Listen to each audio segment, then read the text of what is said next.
So, hello everybody. Today, my friend and colleague Vanessa and I are going to be talking about how our play therapy training did not prepare us for this kids, telehealth, and what we're learning in the process.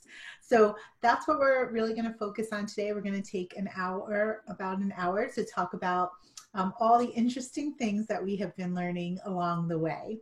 So, before we get started with that, we're going to just introduce ourselves and then we will go ahead and just share some unique challenges that we have been presented with, as well as the lessons that came along with them. And there's some funny stories too. So Vanessa, why don't you go ahead and introduce yourself first, and then we'll take it from there. Okay, thanks, Jody. So I'm Vanessa Kellner, and I own Wholesome Healing in Severna Park, Maryland, right outside of Annapolis. And I am a registered play therapist who works with kids. And currently I'm doing 100% telehealth, and it has been quite the learning process. Uh, yes, well, I will definitely second the quite the learning process.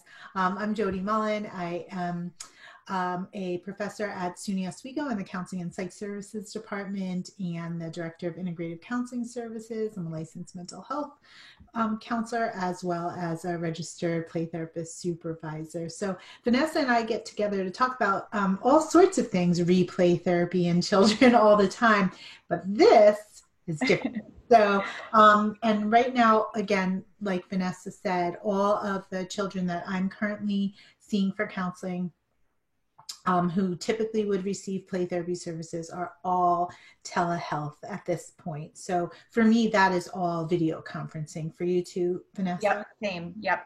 Unless, of course, the video freezes and then you have to get creative. Right. So we'll talk about that. Yes. So one of the things that really guides both of us, Vanessa and I, in the way that we conceptualize our work with children and the important things that we do is that we think of all of the children that we're working with all of the time as teachers. Like they're always there to teach us something. So whether that is in face-to-face, which it always has been, play therapy, or in consultation with parents, the parents become the teacher. We're always learning from them, and it helps our clinical conceptualization and our actual clinical practice. So we've been learning quite a few things from our little teachers over the last 2 months or so, and we wanted to share those with you because my guess is that you are also either learning or being challenged by some of the same things that kind of threw us for a loop. And collectively, how many years experience do you have, Vanessa, doing this work? So I'm going into 4 years of being a play therapist and doing pretty much exclusively play therapy in private practice. Okay, so between the two of us, we have over 30 years. Then I'll take a little bit from. So we've been doing this for a long time, and so and even though Vanessa's maybe fairly newer to play therapy and doing it, you do it full time. So Yeah. there's a lot of quick learning had to happen. Yeah. So lots and lots of sessions, lots and lots of kids. Okay. Yeah. So why don't you start off, Vanessa, with telling us one of the first things that you realized in terms of doing telehealth and how this was different and perhaps even shocking. So one of the first things I realized was how little control we have over telehealth. And the funny thing is that I don't think of play therapists as being the type that are like, oh, I need to have control.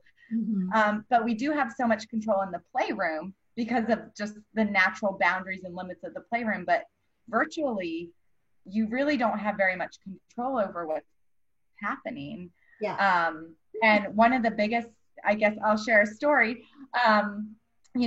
Kids like to do show and tell. That's something that's become really common over, and I think they're just so excited to share their space, and really it's orienting us to their home and their life and sharing themselves with us. But they'll say, like, I had one little boy that said, close your eyes. And so I would close my eyes and he was showing me his Nerf gun collection. And so I was like, okay, this is great. Oh, I see your Nerf guns. They're getting bigger and bigger. And he's like, close your eyes. So I'm closing my eyes and I open them up and it's what looks like a rifle. And he's holding it right there across the screen, which would never happen. Right. Yeah, talk about panic and not knowing what to do and having no frame of reference for this. Right. This is not in any book. It's never happened before. It would never happen in the playroom because, of course, we don't have that in there. Right. We can control the things we have in the playroom. So that was shocking to me, just the lack of control that you have virtually. Yeah. So, I mean, I think it's shocking because of the lack of control, but there's also that other part that like, is that a real gun component? And so right.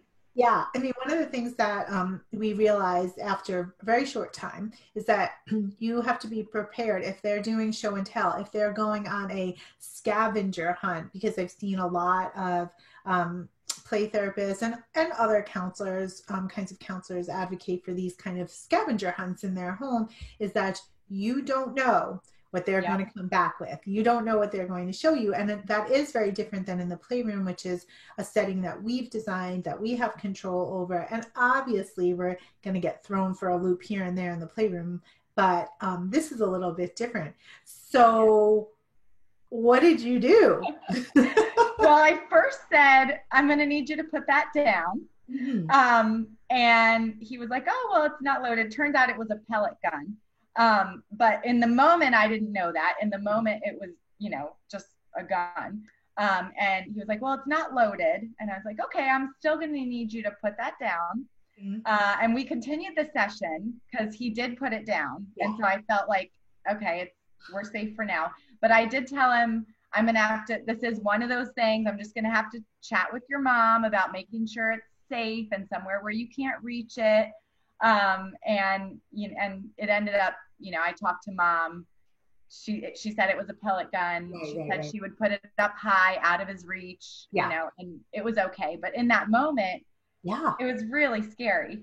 Yeah, I bet. And I think that these are those kind of surprises that that are happening in telehealth where we're just like, oh, I did not like that was not something I could have anticipated. And it's so one of the things that you and I had talked about in a previous conversation is like, okay, so when we're and Vanessa and I both primarily use a child-centered play therapy approach. Mm-hmm. So the way that we set it up in the playroom is that when kids come in for the first couple sessions, they hear this is a very special room. You can do almost anything in here. If there's something you can't do, I will tell you. You can also say anything in here. Well, how do we translate that to telehealth? So the limits that we typically set in the playroom are based on safety, right? Like safety for you as the play therapist and counselor, safety for the child, and safety for the environment, the context that you're in. And so trying to then make that work for telehealth is like, you actually have to still do those same things. And so I'll do story time now. Yes. So I'm in a session with a really cool, about 9-year-old boy. And one of the things that he's been doing is, as we're in session, he takes the iPad and kind of walks around his house and he shows me some things. It's kind of cool. I've gotten to see his like theater room and some things in his bedroom that are really important to him, and the kitchen table where he does his homework, and so a bunch of cool things like that. So I'm used to getting that kind of seasickness, which is something to prepare for, of somebody walking around with their phone or pad or whatever they're using. So anyway, now we're in a session. I can see him kind of like this from the mid chest up, and I can hear his mom in the background looking for him. So she's shouting his name, Andrew, where are you? So I can see that he is like rolling his eyes. He's annoyed with the fact that mom is looking for him. So finally he shouts back to her and he says, I'm on with Jody. And she says, yes, but where are you? And Andrew says, I'm in the bathroom taking a dump. So I am like, oh, okay. So first of all, this kid is hilarious. So I say, Andrew, are you on the toilet right now?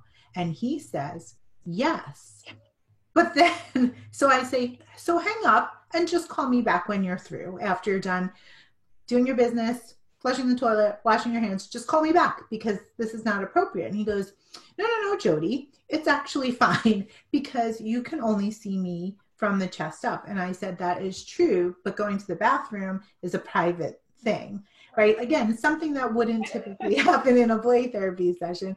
So, but he's a good negotiator. So I said, but so that's I wouldn't be in the bathroom with you if we were meeting in person. So I don't go in the bathroom with you now, even though we're not in person. So he says, don't worry, Jody. It's really okay because I'm not allowed pooper. And I thought, okay, that seems like a reasonable answer, but it's still a boundary and a limit. So right. I say, I believe you that you're not allowed pooper, and that's great news. But still, either you hang up or I hang up. And he goes, whoa, whoa, whoa, one more thing. He's like, sometimes I do make a loud splash, but and I'm like, okay, we're not negotiating. And so one of the things, that I learned is like, okay, one, in the same way that in the playroom, I'm not negotiating with kids. A limit is a limit. But I also learned, thank you very much, Andrew, I also learned that I have to set that parameter before.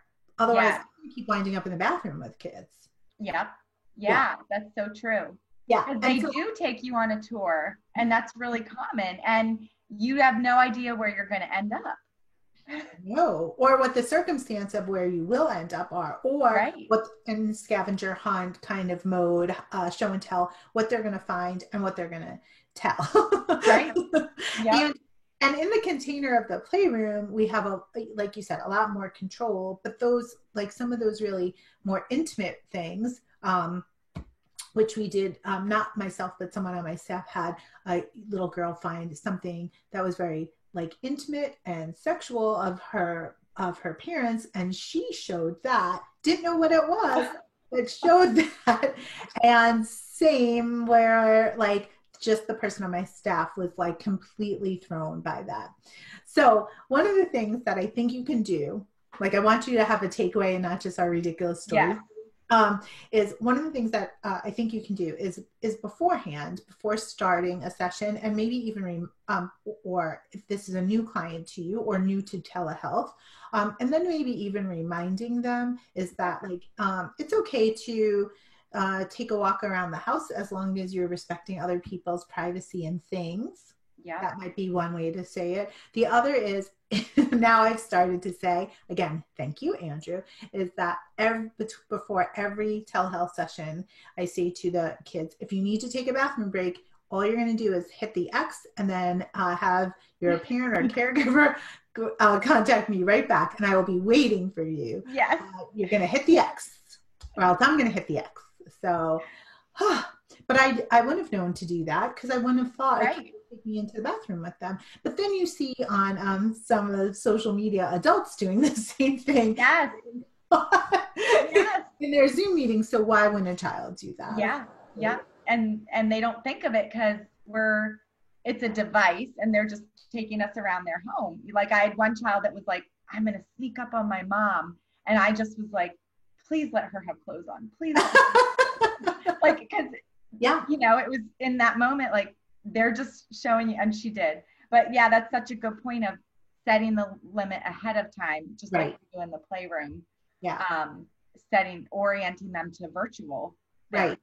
Yeah, because we wouldn't normally have to do some of that, but now we do because, and I think you just like also highlighted something for me, is that because they can take us around their house, and they're seeing our house or our office perhaps in a lot of situations, or in our cats and whatever else is that there's an intimacy that happens there that doesn't typically happen when we're working in office. And so you can wind up feeling more like Aunt Jody and Aunt Vanessa. Yeah. But then and so and I do think another component of that is because kids now are talking to family members this way, if they weren't before. Now this might also have a familiarity and that they didn't have prior. Yeah. Yeah. We lose our our container of the playroom. Mm-hmm. And now it just blends with all the other people that they talk to virtually. Yeah, for sure. So what are some other challenges that have presented themselves, Oh, little lessons that you've learned?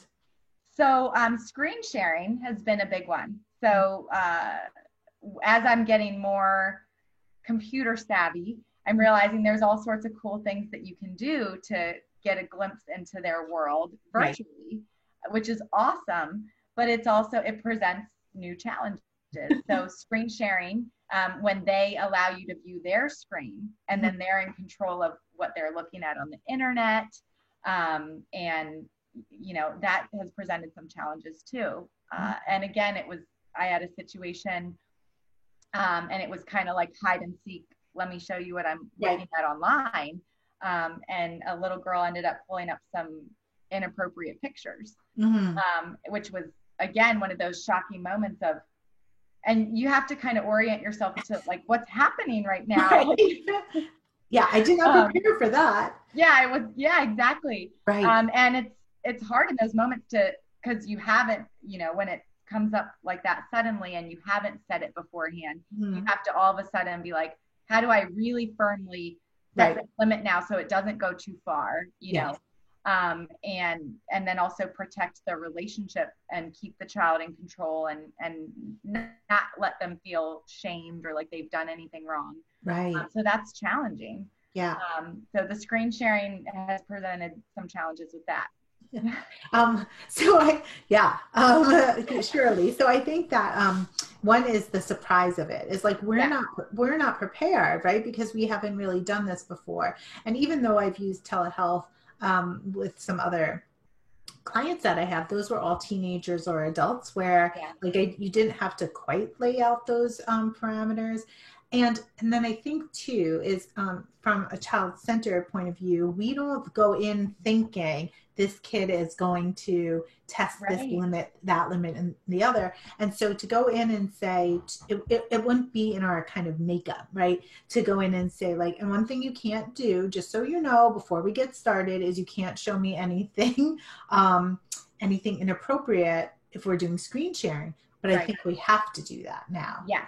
Yeah. Which is, we do, because it makes it safer for them too, and it sets up the expectation because they have so much more freedom than in the playroom. So we have to set those limits differently ahead of time so that we're not surprised like that. Yes. Well, and we're keeping them safe and the relationship safe too, you know. And I had shared with you that I learned that lesson in person from I allow the teenagers that I work with to use their phones during session. I find that it's usually like little gifts that I get from and not like GIF gifts, like gifts that I get from them and that I learn how, like what's going on, like that has some immediacy and I can give them instant feedback. And I was in a session, this was years ago, but I was in a session with like a 15-year-old girl who she was, you know, looking at her phone and all of a sudden she was like, and I said, something's really bothering you on your phone. And she turned around to show it to me. And like quickly I could see a lot of skin. So I was like, so I immediately was like, no, you can't show that to me. And, but so I've had that experience where like if somebody in session face to face is going to show me something on their phone, for instance, is that I know to say like, before you show it to me, it can't be this, or this. And even sometimes with little kids will come in with a tablet or, you know, something like that, and they want to show me something. And I know to sort of pregame it by saying, this is what it can't be. But I didn't think of that in terms of the screen sharing during these telehealth sessions. But that is so important. So important. Yes. And it's one of those things you don't know until you know, and it slams you in the face when you do find out. You're like, oh, wow. But it's such a simple thing that we can do to just say, yes, like we can share screens and, you know, you can show me most anything. It just can't be anything inappropriate. It's that same setup. Well, And I think then if we say it that way, if we set that parameter to begin with, then we also give an opportunity to then have teachable psychoeducational moments where we can say like, okay, so see, you didn't think that was inappropriate, but yeah, exactly. yeah, engage it towards the age of the toward the age of the child too. Obviously, when we're talking play therapy, we're talking really little ones, which might not even have that level of access. But so like, I'm not super worried about my 2, 3, 4 year olds, but 5 and to 12, yeah. Now I'm a little bit worried. So making sure that we're putting in some parameters that we might not think about beforehand, about safety. And I think using the word safety would probably be the best bet, because that would catch the pellet gun thing, because even a pellet gun would be unsafe, right? Right. And I'm even thinking about like some of the kids that I've had sessions with, like the way they handle their pets, you know. Yes, I've noticed that too. Yeah. It's like they're regulating off their pets, and they're just like, oh, I just love you so much. And it's just like the a little hard to watch, getting choked out. Yeah. And so being able to respond to that, you know, and I think when they bring their pets into, or, you know, to be able to say like, that looks really uncomfortable to your cat right there, because they're trying to wiggle away from you or something, to be able to kind of say those things. I think that it's really important. And I think one of the things we don't want to get lost is what does ground us in our work, right? So limit setting grounds us in our work, setting parameters, similar, obviously, but being able to use our reflective listening skills, our tracking skills, or, you know, to be able to use psychoeducational moments that emerge organically, which both of us, you know, in the couple of examples have. The boy that I talked about, who was on using the bathroom while we were, one of the things he struggles with is making good social decisions. And so I was like, here it is, like, right, perfect opportunity to go ahead and do that.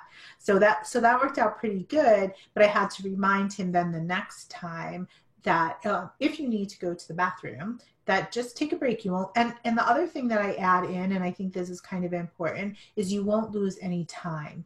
Because in the same way that kids sometimes in the playroom don't use the bathroom because they're afraid that they're going to lose time with you, I think the same thing could happen telehealth wise. Yeah, absolutely. Yeah. Any other challenges that you wanted to highlight that you've experienced so far, or lessons? I think gaming. So I've learned, you know, that's another one that has come up with the older, kind of towards the high end 12-year-old spectrum of the play therapy range. But definitely kids wanting to game with you over the screen. And so I've had to, it's, you know, one of the things is confidentiality. So I learned, you know, you can't, when they're gaming, you know, you want to make sure that you're discussing things with them privately and not with the whole world of other people playing that game. So that's something that I had to check in with the client of like, can other people hear me too? Or is this just me and you right now?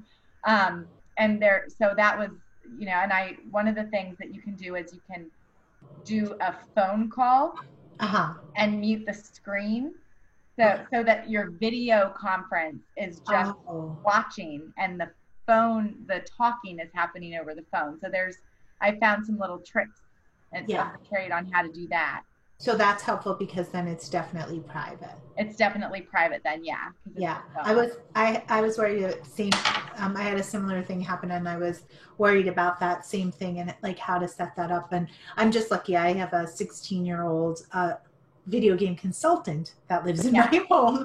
So I just I had him set it up for me so that it worked that way, which was really helpful. But one of the things that I encountered was, I realized, it's been a while since I've played video games, and to try and pair play, you know, or play simultaneously with some of my clients, it just won't work. I honestly do not have the eye-hand coordination. I don't have the whatever skills it takes like my brain doesn't function that way. So one of the things that I've been doing with some of the kids who've asked about that is to just watch some things, like, so I learn about what they're talking about. And I know that may sound, and this is something we've talked about before, Vanessa, privately, is I know that that may sound like you're not doing much, but you and I are like-minded in this. Is like, it is so important to the kids who are like super into this.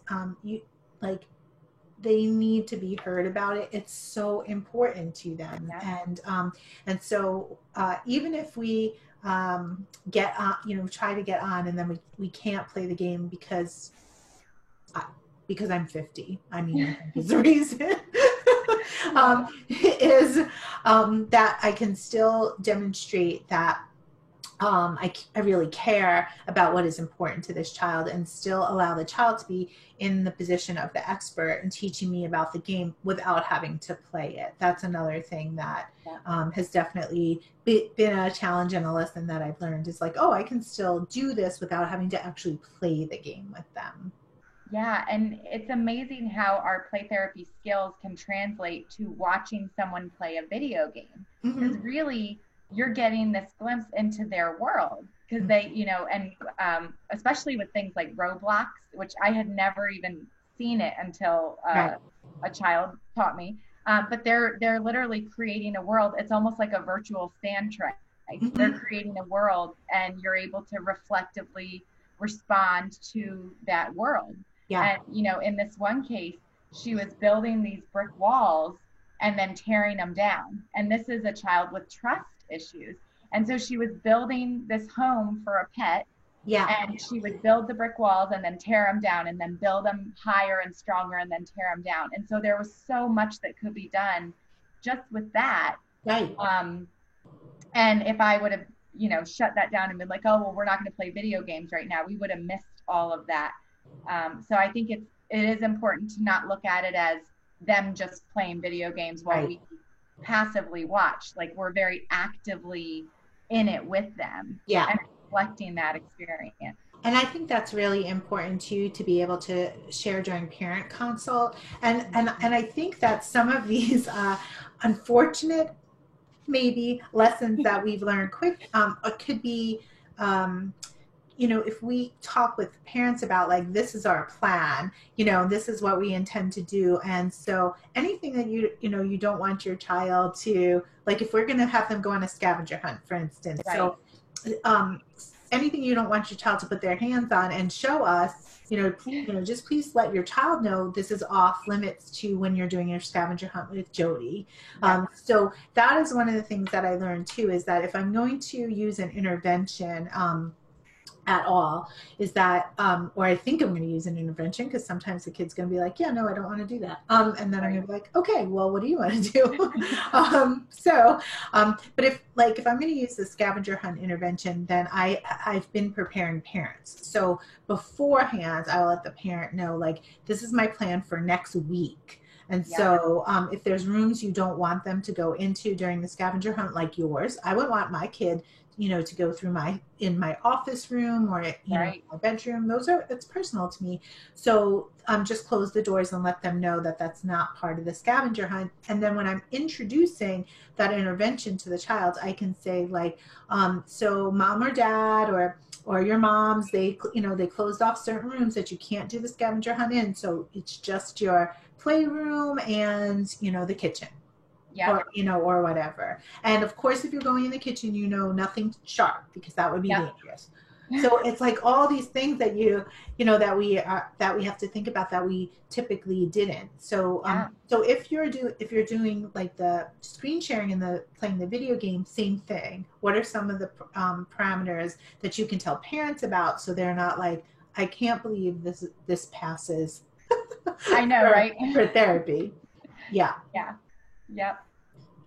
Any other challenges that you faced that you wanted to share about? I think, the biggest thing really is just trusting. It all goes back to trusting children that they're doing what they need. And so I think going into telehealth, I felt like, oh, this is going to have to be all directive. It's going to be completely different. But what I found is that you really can do child-centered play therapy virtually. Yeah. And so there's, with the younger kids, we've talked a lot about some of the older kids that Yeah. are more independent, but with the little ones, it's, we've created a space and the parent sets out a blanket and they have special toys and they set them out, and kids are able to really do some amazing work just like they would in the playroom Yeah. at home in this special place that they've created. So it's been, I think I've just been amazed by what kids are capable of doing virtually, and Yeah. just that trust that they're going to do what they need to do, and we just have to meet them where they're at, but set it up a little bit better is what I'm learning. Yeah. And the boundaries.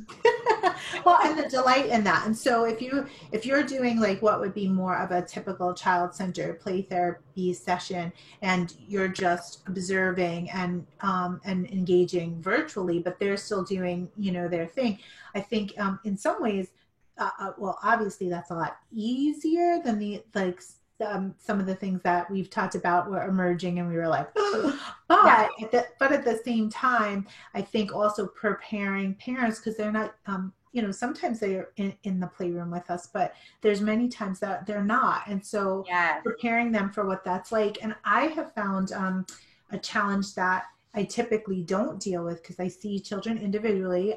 It is not frequently that I bring parents into the playroom, is that parents are around. So, so one of the things that I've been learning is like not just about dealing with the child that way, but what parents' impressions of the kind of work that I do as a play therapist are, and how do I help them one, understand why I'm doing what I'm doing when I'm doing it, but also be able to take some of that and bring it into their home as good parenting skills. Yes. Yep.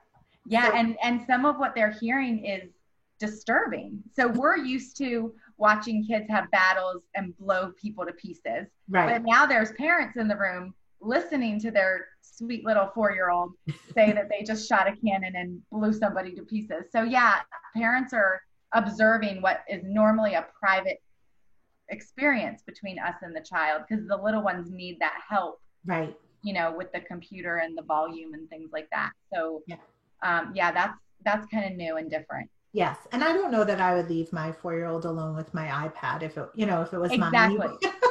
Exactly. Anyway. And then I was thinking about that, and you mentioned it a little bit earlier, but we didn't really take time to shine the light on it, is that kids pausing us, or so that we can't see them, or placing the device that they're using in a place where we can't see them. How have you been handling that? So yes, that happens a lot. So I had a child put me under the bed, but I didn't know I was under the bed. So I was like saying, hello, hello, John, are you there? Yeah. Oh my and he thought it was hysterical because so that's, I think, again, you just have to trust the child. And eventually he brought me out and he was like, oh, you were under the bed. And when they turn off the camera, I've noticed some kids, they'll do that when there's a particularly vulnerable theme. Yeah. They'll turn the camera off. So trusting that, that they're doing that. And it really is just a lot of like taking a deep breath and kind of just going along for the ride, because it's so new. Well, and I found like one of the things is that the first couple of times that I had a child like hit pause and on using FaceTime, and so then I couldn't see them, anymore, is I felt like I got like very momish, like which I'm not like typically with the kids that I see for counseling. So I could like almost like hear myself be like, hey, you can't do that, or something, or it's like, hey, don't turn me off, like that kind of thing. So that was interesting. So I had to really like put that, I really had to put that in perspective. And so, because the first couple of times I felt myself, because I'm not used to doing this, reacting how I would if it was my own child, or if it was even their nephew. I would say like, hey, don't put Aunt Jody on pause, like that kind of thing. So, so what I did was exactly what you're saying, is like, why are they doing it? Like Yeah. what's going on here, is to see if I could pick out a theme, or if this makes some sort of like case conceptualization sense about why they would put me on pause, at that time. So one of the things that I've been just doing is first trying to reflect on that, say like, that was hard for you to tell me, so now you don't want me to see your face. Yeah. Like Yeah. something like that. But sometimes they're just being silly. And so to also be able to say like, it's, you feel powerful, and, Yeah. this is, to be able to not let me see you sometimes, right? Because they can't do that in the playroom. And I do think about how children's like defenses manifest in the playroom, like when something becomes too much in the playroom, Yeah. sometimes in child-centered play therapy, they'll just be like, I'm out, I'm done for the day, right? Yeah. But they're, they'll also, like adults do in therapy, switch gears. So this is an opportunity for them to do that. So I Yeah. definitely wouldn't put it on those like preliminary parameters, where one thing you can't do is like turn off, the visual kind of Yeah. Yeah. thing. It's very purposeful. So, and yeah. So I think that is, it's in a lot of ways, the virtual medium has been nice because it gives kids more ways to show us and teach us. Yeah. So it's been, and it's been more intense in a lot of ways because of that. Yeah. Could you talk about that, for, because I have an example as well, but I thought maybe we could just say about that. That's one of the lessons that we've learned too, is that that it does create a little bit of a distance, that maybe allows kids to share things that they wouldn't typically do. Yeah. So, the ability to turn off the video and not be seen, then they can say things that they wouldn't normally say. The chat feature, Yeah. I've got a few kiddos that love the chat feature. And, one little girl, it was amazing because we did, every time we've done the same exact thing. It's like the same structure every time. Mhm. We play cards, she reads me books, and it was just same thing every time. And Yeah. I think the clinician in us, sometimes when you get in that place, is like, well, now I need to do something, or what. Right. But I just kept telling myself, this is what she needs. She's creating a structure and a routine, and Mm-hmm. this is helpful for her. And then one day I saw the chat come up, and it said, I can't sleep. And it was, she was finally able to reach out in Mm-hmm. a way that felt safe for her and share. And I knew this was an issue for her Right. from the parents, but and we were able to talk about it via chat while we were still playing Go Fish. So it's like this dual process going on Yeah. of, I'm creating this safety for myself here so that I can actually start to share these parts of myself that are so hard. So I think this virtual medium does give kids a lot more space to do that. Yeah. Um, which I is also think, well, two things there. Like, I also think allowing for the, to have that chat component in place too, so that they can be using, I mean, I think one of the things that's, amazing about play therapy is like we're communicating at all these different levels, yeah, verbally, non-verbally, right? And through yeah, play. And so to allow them to be able to also do it through writing in the narrative, I think is, yeah, super powerful. So to be able to include that, and maybe even like say it's there, it's like, yeah, and also while we're playing, you can also type things into the chat. I don't know if you yeah, know that, but you can, and I'll write back to you. yeah, I had a younger kid that I was reading her, again, the process that we've kind of, slid into here is that she likes we do these feeling flashcards, and she picks one and tells me a story, or makes a face, like that represents the feeling. That's what she likes to do with that. And then we read a book, and I usually pick two off my shelf, and she picks one, which one she's interested in. Well, this particular day, she she wanted to read the story first, so we read the story first. And on one of the pages, it said, "It's okay to be adopted," or something like that. It's a Todd Parr book. And so she said that, oh, I'm adopted. And I said, you wanted to make sure I knew that about you. And she was like, yes, it's important kind of thing. And then, and I said, so you feel proud about it? Yes. Right. So then, I go on to the next page and I think it says it's okay to eat macaroni and cheese in the bathtub. So we have a huge laugh about that. And then we're done with that. We put the book on the side. Now she wants to go back to the feelings flashcards. And the way that I do them is just have this stack of cards and then I'll say, tell me when to stop, and I'll pick one. So she tells me when to stop. I pick one, and then they have a feeling on both sides. So she can choose which one of those. So the feeling on one side was disgusted. And so she said she was able to say something that her biological parents, she said, my birth parents did to me that was horrific and disgusting. And she said they made me disgusted when they made me eat, when they made me do that. That took a little bit to get out the right way. And I thought, I don't know that this little girl would have shared that in session, but here she was doing the session from her mom's room, and she was like in her mom's bed with all the blankets kind of around her. And it was, I think that there's when kids feel safe in their own homes, I mean, obviously that wouldn't be true for all the kids that we see, but when kids feel safe in their own homes, I think that can be additive to why they're sharing more. I even noticed that with my adolescent and adults clients as well. It's like if they're in their space, that's already maybe feel safe and sacred, and they can share more that way too. So that was surprising, to me though. Yeah, and so that's one of the biggest surprises to me has been how intense these sessions can be, and then holding that space virtually for kids. Yeah, it's powerful. Yeah. Have you had any difficulty getting kids to be done with a session, or do they pretty much respond well to that?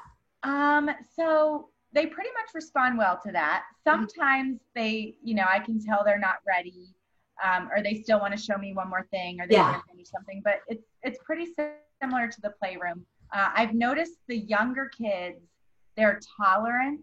So kids that could do 45 minutes in the playroom can do 20 minutes virtually, because it takes more energy for them, I think. Yeah. Some of the kids that are school age and that they're doing a lot of online learning, there's a lot of screen fatigue. Right. So I noticed that. And those sessions have been different. They've been a lot more active.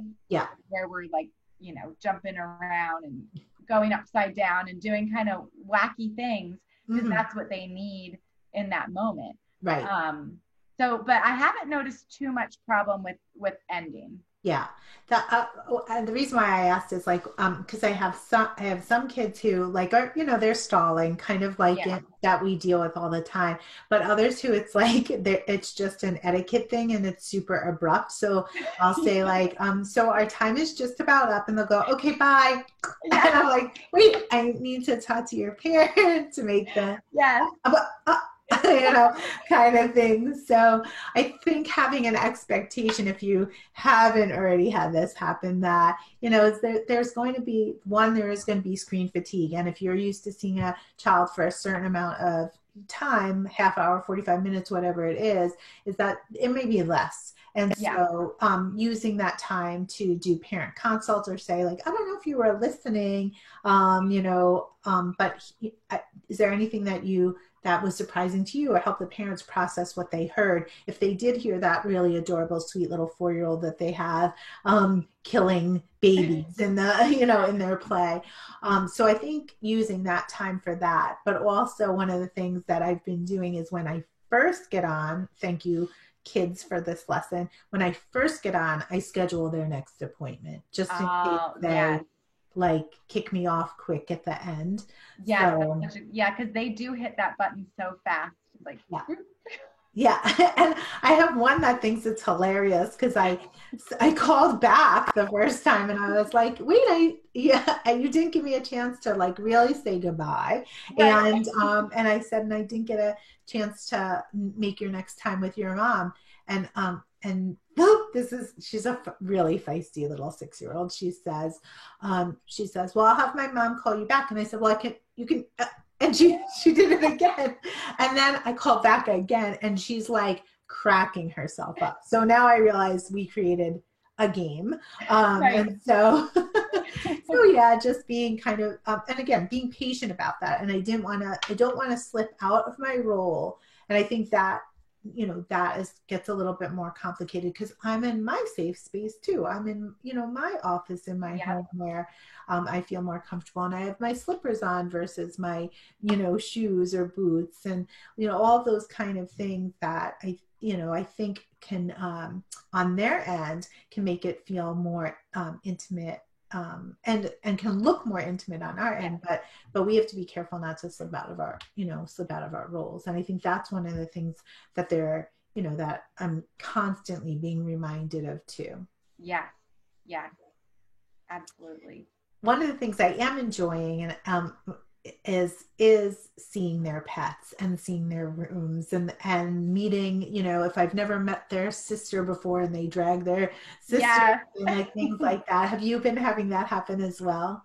Yes. Oh, it's so fun, and sometimes awkward, to be honest, because they'll I had one little girl take me downstairs, and her poor family was just laying, around on couches watching TV, and she's putting me in their face.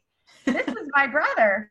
This is my Pop-Pop. And Pop-Pop's like, hi, Miss Vanessa. And I'm like, hi, Pop-Pop. Nice to meet you. So it is a little, or sometimes they'll leave you. Like one time, you're there, and then they come in, and it was like, the dad who I hadn't met before. So I was like, hi, Dad. Like, and he was like, oh yeah, hi. So it's just, everything's more abrupt. So you have to kind of catch up. And I think just being authentic and being silly and being able to be like, hi, person I've never met before. Yeah. And the pets are really fun. Yeah. It's fun to see the pets, and to see the kids' rooms, and they can show you their special things. And it has been very cool. Yeah. I had a little one, she's like 8 or so.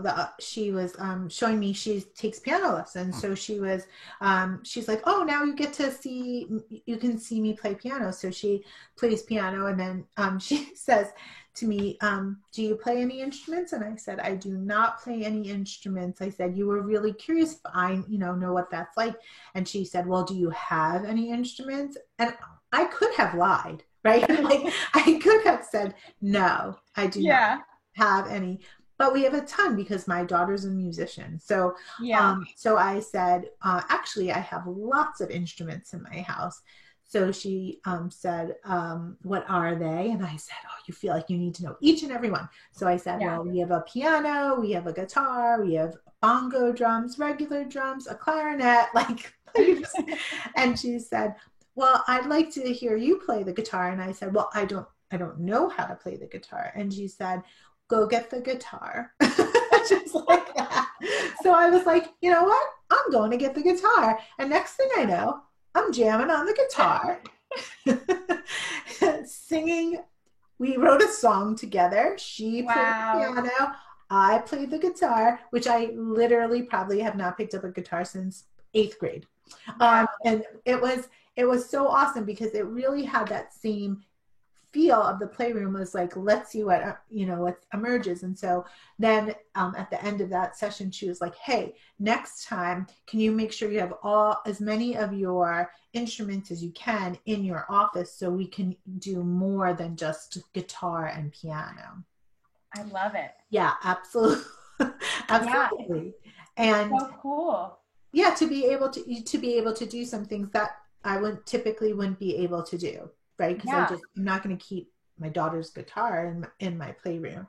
I think that, to me, one of the biggest lessons that we've learned from the kids is that this does not need to get in the way of our relationship. That we are working via telehealth does not mean that they don't heal, that they don't grow, that they don't thrive, that they can't solve problems, and it doesn't, I think that to me is the most shocking thing. Is I was like, this is never gonna work. Like literally, I Yep. remember as soon as like the mandates kind of came out, I remember saying to my staff and lots of my supervisees is like, it's just not going to work. Like, Same. and again, like the wisdom of children, they taught me the lesson. It's going to work. It might look different, but it's going to work. Yeah. And I love the word emerging because it's just like in the playroom where the themes emerge, like they gather what they need and they set up things how they need, and then it emerges. And so this non-directive child-centered approach, and it's still working. And I think what you said is so true. It's not just a placeholder. It's not just like, Yeah. oh, they're going to see my face until we can meet again. Right. There's real healing happening. I mean, some kids that I felt stuck in the playroom Yeah. have progressed so much more via telehealth. And Yeah. so it really is amazing what is emerging. Well, and I think too is that like it is one of the things that we're seeing happen, which we would have had to wait for otherwise, right? If we had to wait till that we can meet with children face to face again, we wouldn't have gotten all this that they're feeling right now in the middle of the pandemic. Yeah. So, I have kids that will just say, Jody, do you hate COVID as much as I hate COVID? Yeah. And things like that, or, that they're able to speak about that in the moment. It doesn't have to wait for months out where now it's festered and turned into something else. Now we can kind of shine light on it because we're doing this via telehealth. And I guess I think whether you're new to play therapy or new to telehealth or new to both, is that it is really important to just be super kind and gentle to yourself as the play therapist in this moment, because no one knows how to do this. We are all like everybody's winging everything right now, including this. But you do know how to connect with children, even you're just gonna now take it to this other platform. How to trust them, and I think being able to be silly, and we have to really be a little bit more vulnerable ourselves, because like playing the guitar, when you don't play the guitar, like I had a girl say she wanted to do a dance party, but the dance party was just me. So I was like, wait a minute, I'm dancing by myself. How is that a party? So I was dancing by myself alone in an office, and she was playing the music. It was a freeze dance. And that takes a lot of vulnerability on our end to be on display in that way. I have another one that likes me to put on movies for her with the puppets. And so I have to just make up movies. And I know the parents are there as I'm like, and this one's going here, and now they're hopping. And so you have to be kind to yourself and be vulnerable and be silly and all these things that they're teaching us how to be children, really. Right. Well, one of the things that I mention quite frequently when I do play therapy training and explain play therapy to people is, Axeline in her 8 basic principles on child-centered play therapy says you must accept the child exactly as they are. And one of the things that I always say is like, you can't give away what you don't have. So if you can't accept yourself exactly the way you are, even if it's just in the playroom, like just start there as a play therapist, how are you going to do that for the child? And I find like that has because it's kind of stretched out even more. And so in that same session where I was playing the guitar, we also sang, obviously. And the mom, all of a sudden I heard applause and I was like, oh, another human being heard that. But then I was like, how cool must it be for that mom to hear that this person who's not related and, is willing to go there with her daughter, something she might not be willing to, to even do herself. Or other people that love her daughter might not, be able to do herself. So there's all these amazing lessons that we're learning during this, not just about play therapy and not just about children, but even about ourselves and what connects us as human beings. And so I think if if we can kind of situate ourselves, the takeaways from here, although some of our stories have been, at least to us, very funny. Yeah. You have to find humor in it. Yes, absolutely. Is that there's all sorts of good things happening here. And that I think allows us to look through this lens of play therapy and counseling, and expand it out even further. You know, there's so much good stuff. What's one thing that you'd like to make sure either that we talked about or something that we didn't get to talk about yet, that you want to make sure people hear before we say goodbye for today? I think just not being afraid to be real. Like, I think when I first started doing this, I was trying to be too formal, and it was exhausting. So being able to be real and model for kids, you know, I see that you're tired. I'm tired too from the screen. This is what helps me when I'm tired, and let's do it together. So being able to model some of the things that are working for us, because we're all experiencing this together. Yeah. We're experiencing what they're experiencing, and so they're looking to us to see how we're doing. So I think allowing myself to be really real with kids has been helpful for them, but also helpful for me in being able to maintain this week after week after week. Yeah. And I think, I know this is something I know I've told you before, but I think the last little tidbit that I'd like to leave people with is don't be weird, right? It's just, it's just, you know, if a child says like, oh, I can see your cat in the background, don't say like, I can't talk about my cat.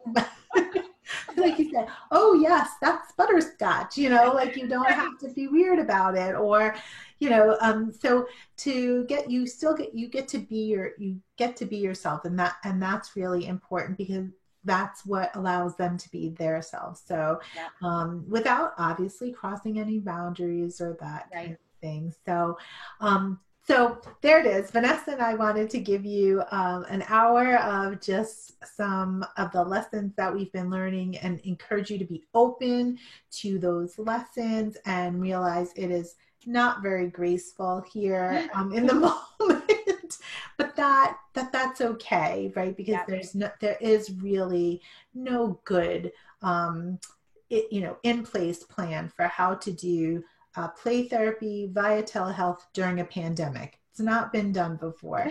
So we're writing it, we're writing that and learning about that as we go. So we hope you had a good takeaway out of this, and we'll put our contact information and all kinds of goodies up for you to access as well. So thanks for hanging out with us for a little bit. Thanks, Thank Vanessa. you. Stay well. Bye.